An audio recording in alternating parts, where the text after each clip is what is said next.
Ẹ káàbọ̀ sílé iṣẹ́ wa o, ọ̀dẹ̀ ọ̀dùn bí? Ṣàlàáfíà la bá yín? Ṣé gbogbo ilé wà dáadáa? Yorùbá nation ṣì lọ́nà àbáyọ. A máa continue máa tẹ̀ ẹ́ mọ́ wọn létí ni. Yorùbá nation no going back náà ṣe ni. Ẹ̀yin èèyàn wa, lórí ọ̀rọ̀ tó tún wọlé tọ̀ wá wá yìí, ọ̀pọ̀lọpọ̀ ènìyàn ti bínú. Àwọn ènìyàn ti fárígá. Bẹ́ẹ̀ náà wọ́n ti sọ fún wa pé ká jà fúnra wa ni. Wọ́n ní ká jà fúnra wa láì fún wa ní ìbọn, láì fún wa ní ọkọ̀, láì fún wa ládàá. Wọ́n ní ká jà fúnra, ká fẹnu jà fúnra wa. Wọ́n rò bóyá àgbọ́n ara wọn ló máa tì sí bèbè ikú. Kò ń ṣàwa. Orí wa ò ní gbàbọ̀dè láṣẹ Èdùà. Ní báyìí ọ̀pọ̀lọpọ̀ ènìyàn ni wọ́n ti ń sọ wípé kí ló dé tí àwọn ọmọọṣẹ́ ológun, àwọn tí wọ́n yàn láàyò láti gbà wá, àwọn security personnel, kí ló dé tí wọ́n fi jẹ́ wípé tí wọ́n bá ti mú àwọn aráabí wọ́n máa ń fi wọ́n lẹ̀ ni. Ìsídàgbé kan fi wọ́n lẹ̀ kan ní pé a ti gbé wọn lọ sí Àbújá. Tọ́ bá dẹ̀ ti dé Àbújá, kí ló tún ṣẹlẹ̀ lẹ́yìn ìyẹn là kí ń gbọ́ mọ́.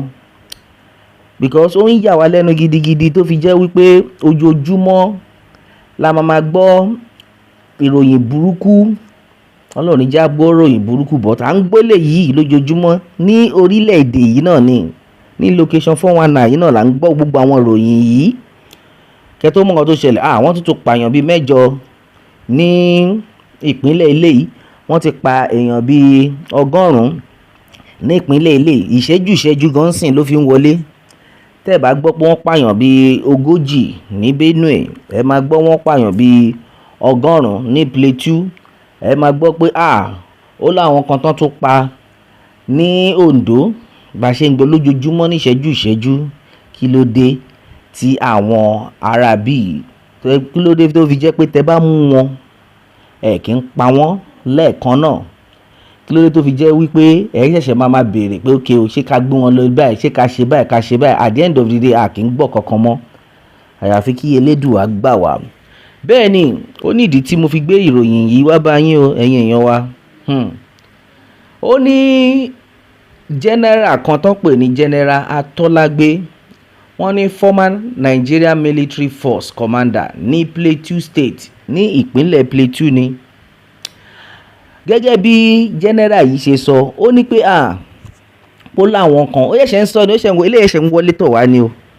Ó láwọn tí wọ́n ń pa àwọn èèyàn kiri ní Plateau, lára àwọn Agbesunmomi tó ń pa àwọn èèyàn ní Plateau, ní àwọn Fúlàní tó ń pa àwọn èèyàn, pé ìgbà táwọn bẹ̀rẹ̀ sí ní lé wọn, ìròyìn tó sọ fún wa nìyẹn. Báwọn ṣe bẹ̀rẹ̀ sí ní lé wọn, ọ̀kan nínú àwọn Fúlàní, Ọlọ́run wá ṣe fóònù ọ̀kan nínú wọn wá jábọ́.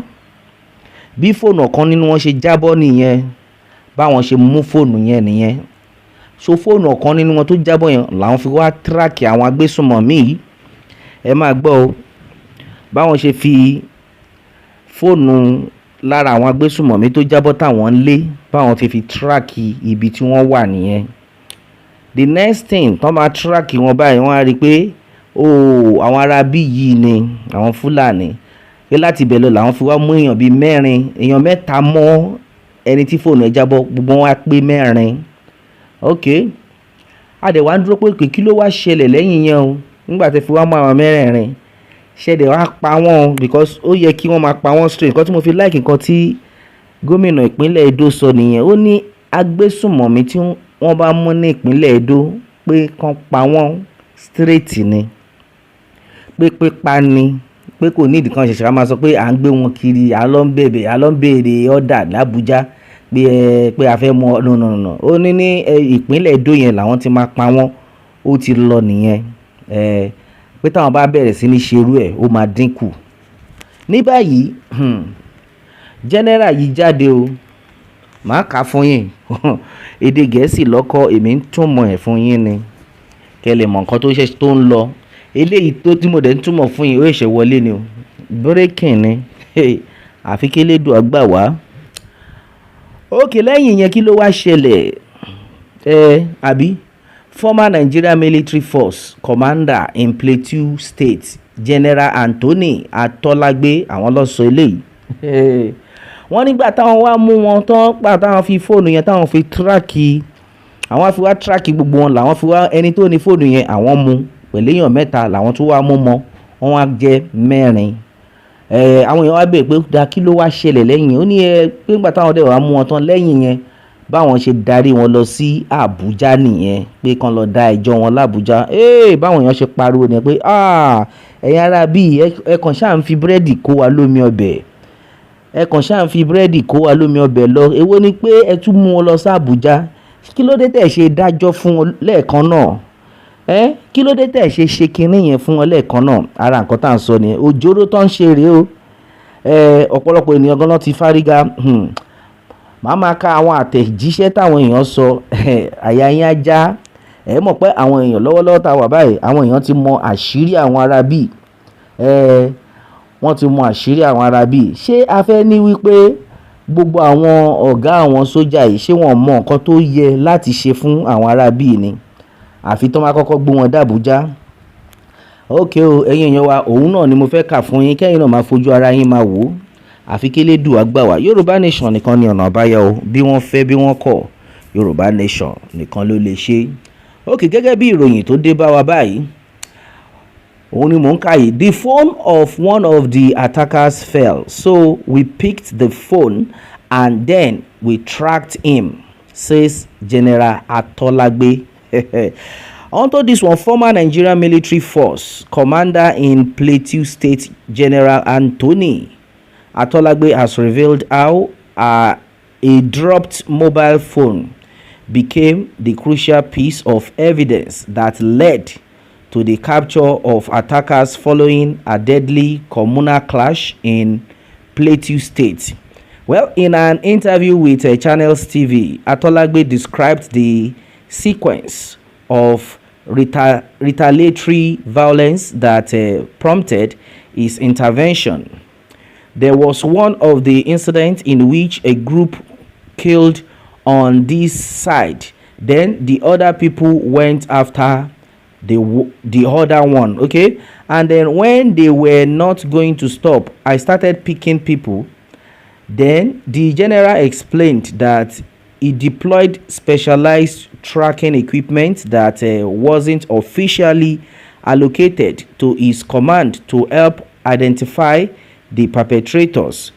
The breakthrough came following a violent incident when they discovered a key piece of evidence. A key piece of evidence. The phone of one of the attackers fell, so we picked the phone and then we tracked him. Atolagbe explained. Atolagbe explained. Then from him we were able to get 3 other persons, making 4. Now, following protocols, General Atolagbe immediately reported the arrest to higher authorities. Straight away, we reported to the higher command, and then I was told to transfer them. I told them they were already on their way to Abuja, and that's what happened. Ṣẹ́yìn náà tẹ́tí dáadáa, I was told, and wọ́n sọ fún pé ó yá send wọn wá sí Abuja, a fẹ́ rojú wọn. Who is deceiving who? Ta ló ń tanra wọn? Ẹ̀yin ọmọ Yorùbá, there is nothing like one Nigeria. Bẹ́ẹ̀ni. Because wọ́n ti mọ̀ pé tí àwọn ẹni yìí tó bá ti lè dé Abuja, the next thing wọ́n máa ní pé okay pé kán rehabilitate wọn. Àwa ti mọ bóyá ń lọ, àṣebá ṣáà ń rí. Ẹ̀yin náà ṣáà ń rí gbogbo àwọn tó ń rehabilitate. Tó máa lọ ní pé kán lọ kọ́ṣẹ́ kán lọ kọ́ bọ́n ṣe ń ṣe shoemaker, káwọn kan lọ kọ́ bọ́n ṣe ń ránṣọ, káwọn kan lọ kọ́ bọ́n ṣe ń ṣe oúnjẹ, oríṣiríṣi iṣẹ́ ló máa gbélé wọn lọ́wọ́ lẹ́yìn tán ti pa oríṣiríṣi. So ẹ̀yin náà ẹ wá sọ fún mi, ṣé inú àwọn ará bí òní máa dùn sí pé òkè ẹ jẹ́ ká pààyàn jàre tán máa mú wa wọ́n máa send wa lọ sí Abuja, lẹ́yìn tó máa gbé wa lọ sí Abuja wọ́n á release wa náà ni. Yorùbá Nation nìkan lọ́nà àbáyọ, ẹ̀yin èèyàn wa kò fọ́ọ̀nì rárá àfi kí Elédùà gbà wá, ara nǹkan tá à ń sọ rèé. Ṣé bẹ́ẹ̀ náà rí? I was told a whole general wọ́n control ẹ̀ bóyá darí wọn wá sílé, darí wọn wálé, darí wọn wálé, ẹ gbọ́dọ̀ fọwọ́ kàn wọ́n. Ẹ̀yin ọmọ Buhari náà ó sọ rú ẹ̀ dáadáa náà. Táwọn sójà bá ti ṣe wàhálà tán ti ṣe gbogbo ẹ̀ pé kí o àwọn ará bí yìí o àti mú wọn the next thing wọ́n máa ní ẹ wò ẹ má fọwọ́ kàn wọ́n o, wọ́n máa di àtúnbí, wọn ò ní ṣerú ẹ̀ mọ́, ìgbà ẹ̀mọ́ ni. How long are we going to continue like this? Ẹ sọ fún mi now. Yorùbá nation lọ́nà àbáyọ. Ẹ yẹ ká ka àtẹ̀jíṣẹ́ àwọn èèyàn kó má dàbí pé èmi nìkan mò ń dá sọ̀rọ̀. Àfi kí Elédùà gbà wá. Okay, when they got to Abuja, according to Segun Ruben, òun ló ń dáhùn báyìí o. Segun Ruben says when they got to Abuja, case closed. Thanks. Ṣé ń gbọ́? Ó ti close ni àbí? Ṣáde gbọ́ ẹni tí mọ̀ ká tó mọ̀ tó tún ṣẹlẹ̀, wọ́n tún jí àwọn èèyàn gbé lọ náà ni. Ó ń ṣẹlẹ̀ lójoojúmọ́. Ìwọ tó báyìí ń pariwo wọn Nàìjíríà, ó yẹ kójú ẹ̀ ti wá là báyìí o. No wonder tán fi ń sọ pé kólúkálùkù jà fún àdúgbò ẹ̀. Tẹ́ bá ti mọ̀ pé ẹ fẹ́ live long, tẹ́ bá ti mọ̀ pé ẹ fẹ́ gbádùn ara yín pé kẹ́ má dúró de ìjọba o. Ara nǹkan tó ń sọ nìyẹn. So ẹ̀yin believe pé táwọn ọmọ orò mi bá gbárù eléyìí mú sìn, wọn ò ní súnná. Tó bá yá ẹ máa nípa àwọn ọmọ ń ṣe jungle justice because wọ́n ti mọ̀ pé tán bá dọ́dọ̀ yín ẹ máa tú wọn lẹ̀ náà ni nǹkan tí wọ́n fi ń pọ̀ sí nìyẹn.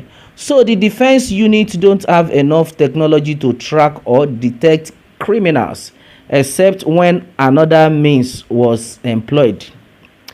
General, please, what happened when they got to Abuja? We are waiting. Àwọn èèyàn láwọn dúró pa fẹ́ mú nǹkan tó ṣẹlẹ̀ lẹ́yìn tán dé Abuja. Ẹ̀yin èèyàn wa, àwọn èèyàn ti bínú rẹ́kẹrẹ́kẹ́, ó tiẹ̀ ti yé everybody. Yorùbá nation nìkan lọ́nà àbáyọ.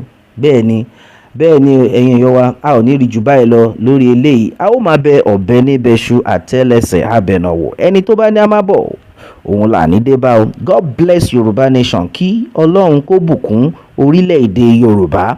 Ó dàbọ̀.